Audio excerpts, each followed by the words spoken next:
जलयुक्त शिवार सिंचन योजना व विविध यंत्रणांमार्फत 1731 कामे पूर्ण.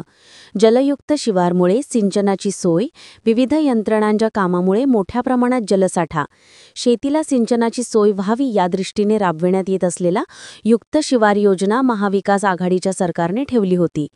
परंतु त्यानंतर भाजपचे सरकार आल्यामुळे जलयुक्त शिवार अभियान पुन्हा सुरू करून सिंचनाची सोय पूर्ण झालेली आहे. याकरिता विविध यंत्रणांमार्फत 1731 कामे पूर्ण केली आहे. त्यासाठी जवळपास 200 कोटी रुपयांचा निधी खर्च झालेला आहे. यापूर्वी जलयुक्त शिवार योजना वादग्रस्त ठरल्यानंतर आघाडीमध्ये गुंडाळली होती. मात्र सत्ता बदलानंतर ती पुन्हा सुरू करून दुसरा टप्पा सुरू करण्यात आला. अभियानात विशेष निधी व अभिसरणातून 3425 कामे प्रस्तावित केली होती. त्यासाठी 320 कोटी रुपयेचा आराखडा प्रस्तावित होता. गेल्या वर्षी रब्बी हंगाम आटोकल्यानंतर माती घेऊन 2025 ते 24 दरम्यान 1731 कामे केली.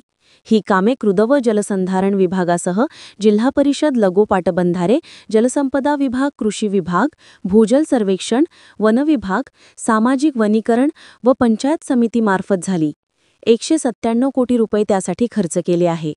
नाला खोलीकरण, शेततळे खोलीकरण, अस्तरीकरण, गाळ काढणे अशी विविध कामे या अभियानातून करण्यात आली आहे. त्यामुळे मोठ्या प्रमाणात जलसाठा शेतकऱ्यांच्या मदतीसाठी निर्माण झालेला आहे. 1632 हेक्टर शेततळ्यांना सिंचनाची सुविधा उपलब्ध झाली आहे.